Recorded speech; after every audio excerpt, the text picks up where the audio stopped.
Over the weekend, CBS Evening News anchor and managing editor Norah O'Donnell traveled with Vice President Kamala Harris as she made stops in Houston and Kalamazoo, Michigan. And in a race where every vote is going to count, Harris talked about what her top priorities would be if she were elected president.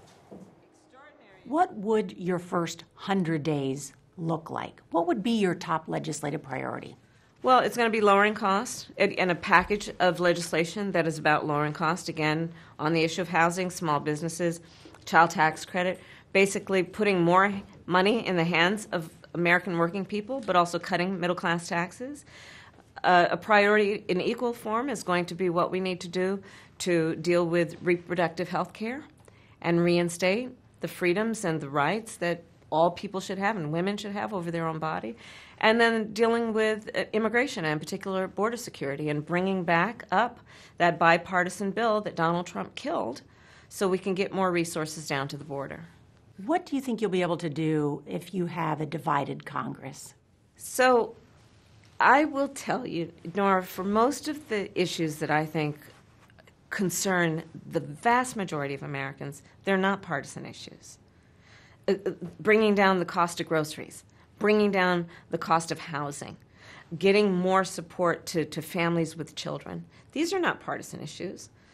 Democrats, Republicans, Independents deal with these issues equally and actually don't think of them through the lens of the party with which they're registered to vote. So that means working across the aisle.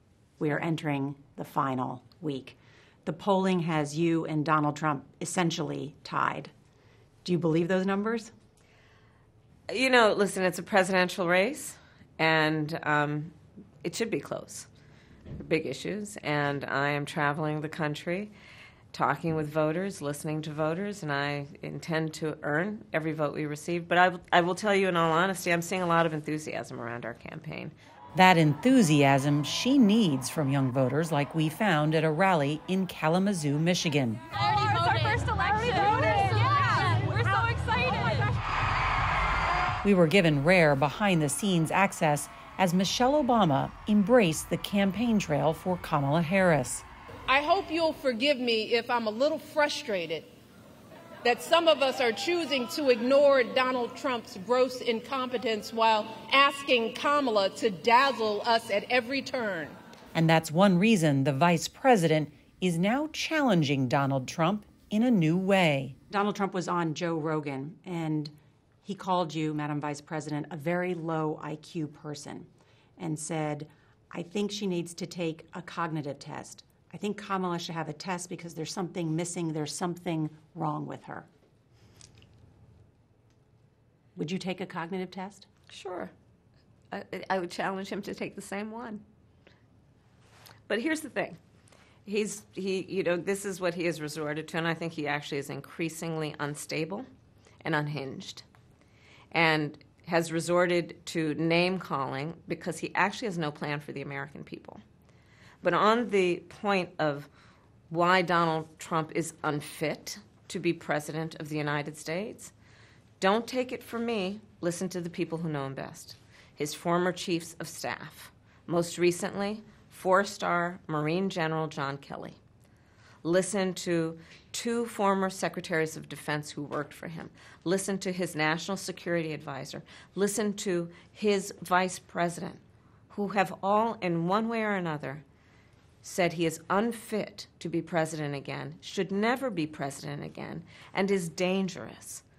It has become clear from the people who know him best, all Republicans, by the way, who served with him in the Oval Office and the Situation Room, not to mention Donald Trump's own words, saying that he would terminate, and I'm quoting, terminate the Constitution of the United States of America.